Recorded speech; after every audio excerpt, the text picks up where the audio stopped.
Di video kali ini saya akan membahas alur film dengan judul The Last Castle. Film ini rilis di Amerika Serikat dan diproduksi pada tahun 2001 bergenre laga yang disutradarai oleh tetangga saya yaitu Rod Lurie. Dan langsung saja, di awal film kita diperlihatkan dengan sebuah castle yang khusus diperuntukkan bagi militer Amerika Serikat. Di pagi hari terlihat narapidana sedang keluar dari selnya untuk menjalankan aktivitas di sana. Ada yang bermain basket, ada yang berlatih tinju, sebagian lagi melaksanakan tugasnya. Perkelahian di antara napi pun sudah menjadi hal lumrah di sini. Terlebih, kejamnya sang kepala sipir seakan-akan menjadikan narapidana sebagai hewan peliharaannya. Dan inilah sosok kepala sipir yang bernama Kolonel Winter. Kabar tak biasa datang kepadanya. Mereka akan menerima seorang tahanan baru yang masuk ke kategori A. Dan wakilnya, Kapten Pirates, membenarkan berita tersebut. Tahanan itu akan datang jam 5 sore ini, padahal sidangnya saja baru dilaksanakan hari ini. Dan terungkap tahanan tersebut mengaku bersalah dan dijatuhi hukuman 10 tahun penjara. Lalu datanglah sebuah mobil tahanan ke penjara ini. Ratusan narapidana yang mendengar berita ini langsung berkerumun di balik gerbang untuk melihat sosok tahanan baru tersebut. Beberapa napi yang dibandari oleh Yetis bahkan melakukan taruhan bahwa dia akan bertahan di penjara ini dalam waktu 1 minggu. Dan inilah sosok tahanan baru di penjara ini. Dia bernama Letnan Jenderal Eugene Irwin yang diperankan oleh Robert Redford. Setelah mengganti pakaian seperti tahanan lainnya, Jenderal bintang 3 ini menemui kepala sipir. Kolonel Winter awalnya kagum dengan kedatangan Irwin, meskipun dia sekarang menjadi tahanan. Karena Jenderal Irwin dikenal sebagai legenda hidup tentara Amerika Serikat. Winter pun menjelaskan padanya beberapa bagian di penjara ini kepadanya. Winter lalu meminta sang jenderal memberi tanda tangan untuk koleksi buku tentang perang miliknya. Saat Winter mencari buku tersebut, sang jenderal melihat beberapa koleksi militer milik kolonel. Dan jenderal yang ditanya oleh Kapten The Pirates tak menyukai hal semacam ini. Karena menurutnya seorang tentara yang gemar mengoleksi hal semacam ini merasa dia tidak pernah merasakan medan perang sesungguhnya. Mendengar ucapan tersebut, Kolonel Winter sakit hati dan membatalkan untuk meminta tanda tangan sang jenderal. Dia bernama Aguilar, memberi hormat untuk Jenderal Irwin. Namun kolonel melarangnya. Karena peraturan di sana untuk tidak memberi hormat dengan sesama tahanan. Dan nyatanya, Jenderal Irwin untuk pertama kali dalam hidupnya merasakan sel penjara. Di pagi hari, Kolonel Winter dengan sengaja hanya memberikan 1 bola basket. Dia sengaja melakukan ini agar terjadi perkelahian di antara tahanan. Kesempatan ini malah dimanfaatkan kembali oleh Yetis untuk menjadi bandar taruhan. Jenderal Irwin yang menjadi tahanan tidak bisa berbuat banyak. Dia pun hanya bisa melihat kejadian ini yang sengaja dibiarkan oleh Winter. Dan tahanan yang babak belur itu bernama Temper. Penjanggan ketika napi lain memberikan sebuah besi untuk Temper, barulah alarm dinyalakan. Semua napi disuruh untuk tiarap. Namun tidak bagi Temper. Sang penjaga dari atas menembaknya dengan peluru karet. Seperti halnya napi lain, Jenderal Irwin mendapatkan tugas untuk mencuci. Dan di luar, Irwin menyaksikan Aguilar yang gagap dimarahi oleh tahanan lain, dikarenakan mengganggu yang sedang membangun kembali tembok sejarah di penjara ini. Di saat dia sedang makan, Irwin didatangi oleh seorang tentara yang sebagai dokter medis yang pernah menjadi anak buahnya di Perang Teluk. Kemudian, beberapa tahanan lain datang meminta bantuan Irwin untuk melaporkan Winter ke Pentagon, karena dia memperlakukan mereka seperti binatang. Banyak tahanan yang terbunuh akibat kekejamannya. Namun Irwin menolaknya karena dia bukan siapa-siapa. Kesalahannya 3 tahun lalu di Bosnia membuatnya harus menekam di sini. Dan dia tak mau melakukan hal yang sama, hanya ingin menjalani hukumannya dengan baik. Lalu keluar dari sini. Saat sedang berada di lapangan, si gagap Aguilar kembali mendatanginya. Ia memberi hormat kepada Irwin, padahal dia sudah melarangnya. Irwin pun menjelaskan kepadanya tentang arti penghormatan. Sayangnya, kejadian itu langsung disaksikan oleh Winter dari atas kantornya. Kapten Pirates pun ditugaskan untuk menghukum Aguilar. Aguilar disuruh menghormat dalam cuaca hujan lebat semalam sampai sirine pagi berbunyi. Terlihat Aguilar begitu kelelahan. Saat sirine pagi berbunyi, harusnya hukuman untuk Aguilar dihentikan. Namun Kapten Pirates semalaman menyuruh Aguilar menghormat kembali. Irwin pun akhirnya datang untuk menurunkan tangannya. Sang kapten lalu datang dan hendak memukul Aguilar. Namun Irwin menahannya. Beberapa penjaga kemudian datang dan memukuli Irwin. Kolonel Winter pun datang dan memintanya untuk tidak ikut campur. Tapi Irwin yang cerdas mengingatkan tentang pedoman perilaku kepada tahanan. Kolonel yang tidak habis akal, dia menghukum Irwin karena menahan tangan perwira. Akhirnya Irwin pun mendapat hukuman. Ia diharuskan memindahkan semua batu seorang diri.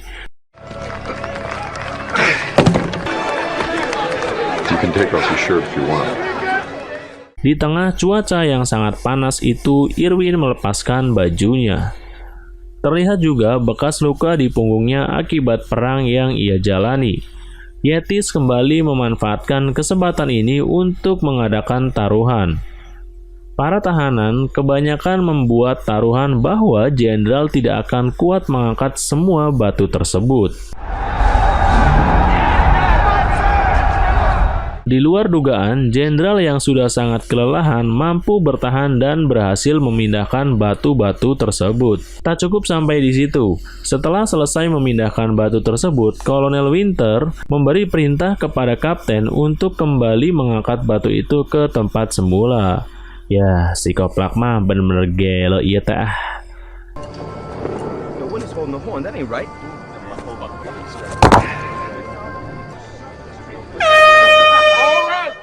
Sirine pun akhirnya berbunyi yang membuat semua tahanan masuk ke selnya masing-masing.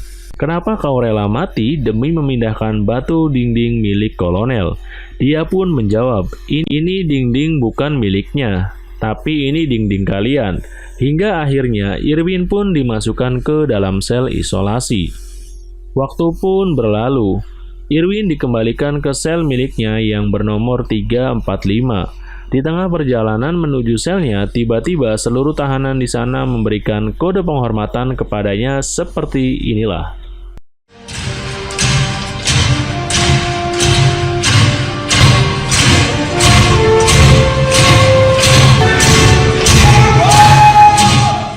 Yeti selalu datang ke sel Irwin. Dia memberikan rokok yang cukup banyak karena hasil taruhannya.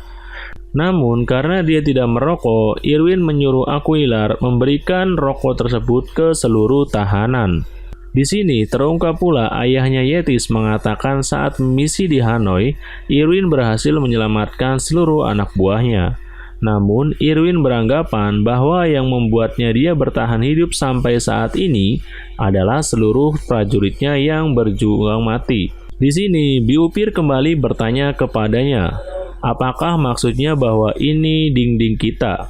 Padahal Winter yang menyuruh mereka untuk membuat dinding ini. Irwin mencoba menjelaskan. Dulu tahanan yang bernama Eggy Beck, dia membangun dinding ini bukan untuk penjara, tapi dia membangunnya untuk sebuah kastel. Kastel itu dibuat untuk tempat perlindungan, dan akhirnya seluruh narapidana kompak untuk merubuhkan kembali dinding tersebut.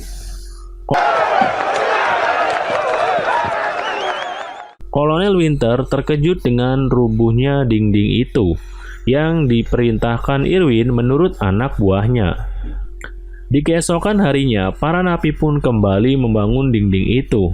Kali ini, Biopier meminta saran Aguilar, cara tepat menyusun batu. Sebelumnya, para napi kompak untuk merubuhkan dinding. Namun, sekarang para napi kompak untuk membangun dinding kembali. Jenderal pun dipanggil dengan sebutan Chief oleh napi lain-lainnya. Aguilar pun diberikan penghargaan khusus untuk menulis namanya di dinding tersebut.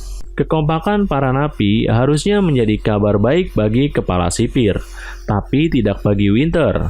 Dia melihat Irwin bukan hanya membangun dinding itu, tapi juga sedang membentuk pasukan untuk melawannya. Tak mau dirinya diremehkan oleh Irwin karena sistem yang dia jalankan. Sebuah beko dia datangkan ke penjara ini untuk merubuhkan dinding tersebut, sehingga hal yang tidak terduga pun terjadi.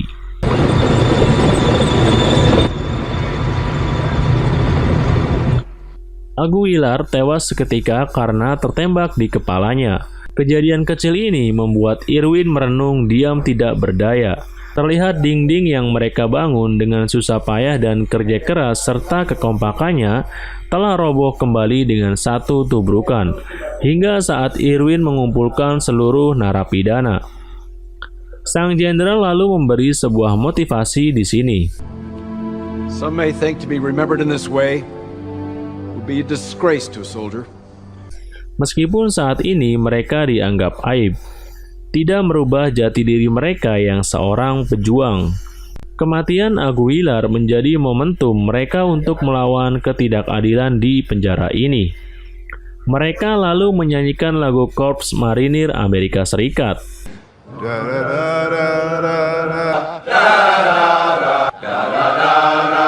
Melihat kekompakan para napi, kolonel meminta Pirates untuk menyalakan sirine. Ketika sirine yang berbunyi, inilah yang dilakukan oleh mereka. Namun, berbeda dengan Yetis yang masih belum mengerti dan setuju dengan aksi ini. Kolonel pun mulai gusar dengan aksi yang dilakukan sang jenderal. Winter kemudian mencoba negosiasi dengan Irwin. Hormat itu sekarang diperbolehkan untuk napi. Dengan tegas, Jenderal Irwin mengatakan semuanya sudah terlambat. Semua napi menginginkan Winter mengundurkan diri dan melepaskan komando di penjara ini. Bahkan, ancaman sel isolasi tidak akan merubah keputusan Irwin. Kolonel Winter lalu menghubungi Jenderal Bintang 1 yang bernama Wheeler atasannya. Kepada atasannya, Kolonel mengatakan bahwa Irwin sudah gila. Selain melakukan pelanggaran di penjara, dia pun meminta dirinya untuk mengundurkan diri. Dan di sini Wheeler malah memperingatkannya. Faktanya, Jenderal Irwin lah yang menyematkan bintang di bahunya. Anjing, skakmat lu. Dia meminta Irwin dipindahkan dari penjara militer ini. Namun sebelum itu Wheeler ingin menemuinya. Saat menemui Irwin di ruangan khusus, sebuah surat dikirimkan Irwin untuk kolonel. Surat tersebut berisi ancaman, dan semua narapidana akan menyandra Jenderal Wheeler jam 12:10 dan menjadikannya tahanan. Lalu Wheeler berkata kepada Irwin bahwa dia tidak bisa menangkap Winter dikarenakan tidak adanya bukti para tahanan mati oleh kekejamannya. Di samping itu, status SORT diberlakukan oleh kolonel. Artinya, semua penjaga siaga dan melakukan prosedur darurat. Jenderal Wheeler yang sedang berbincang dengan Irwin diamankan. Para penjaga yang disebut tim merah bergerak. Kemudian mobil tank water cannon pun didatangkan. Lalu helikopter yang dilengkapi penembak diterbangkan. Namun karena si kolonel tidak melihat ada gerakan yang mencurigakan dari napi, semua pasukan ditarik mundur. Dan ini hanyalah gertakannya saja. Faktanya, Irwin sengaja melakukan ini untuk membaca situasi ketika SORT diberlakukan. Lalu sebelum pergi, Wheeler memperingatkan jika ada tahanan mati, Winter akan habis. Nah, Winter lalu membacakan sebuah fakta kepada seluruh napi tentang misi terakhir Irwin yang membuatnya di penjara. Misi itu adalah misi yang langsung diperintahkan oleh Presiden. Tujuannya untuk menangkap para penjahat di sebuah daerah. Namun, malah membuat 8 anak buahnya tewas dieksekusi karena tidak mengindahkan informasi dari intelijen. Ini dilakukan kolonel untuk menjatuhkan harga diri Irwin di depan para napi. Ekstraksi dilakukan. Beberapa napi yang dianggap melakukan pelanggaran dipukuli lalu dimasukkan ke sel isolasi.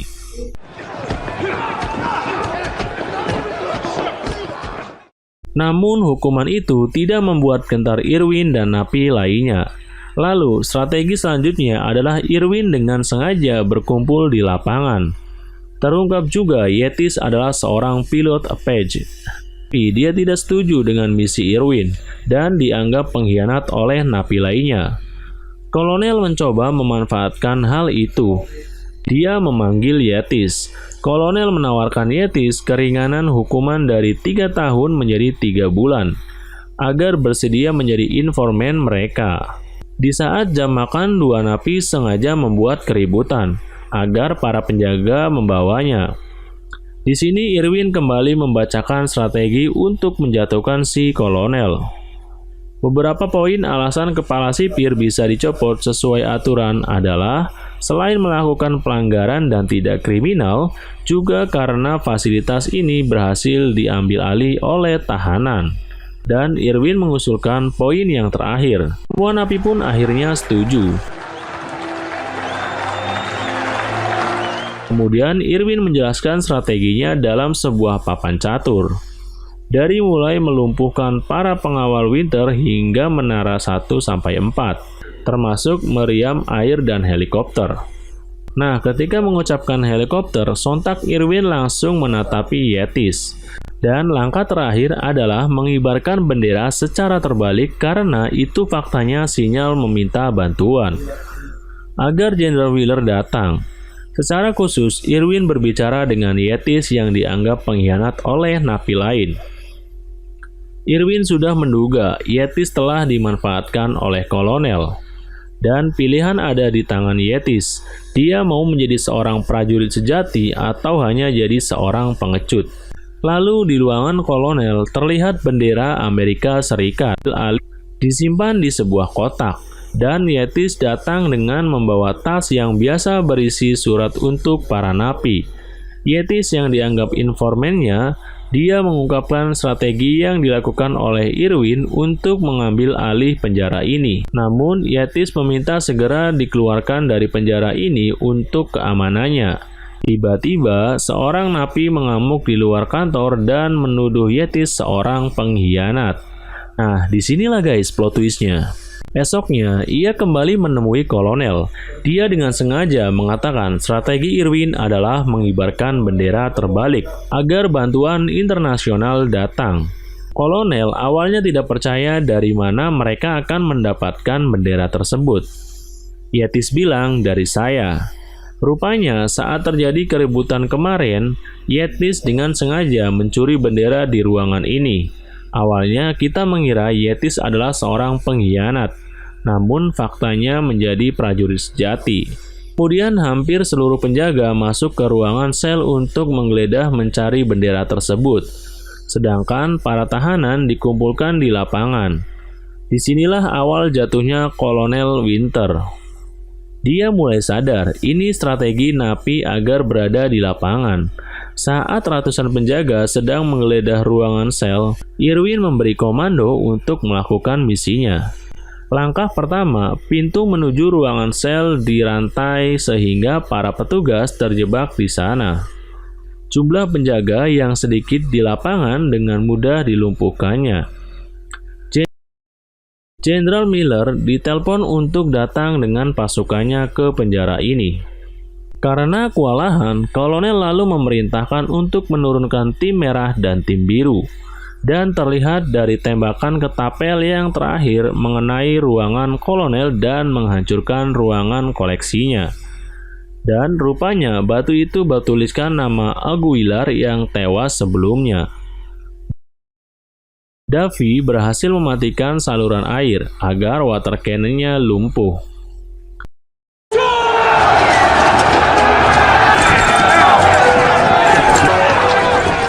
Dan Kolonel pun kaget, Jenderal Wheeler sudah dalam perjalanan ke penjara ini. Misi mereka selanjutnya adalah melumpuhkan helikopter. Hold the water gun.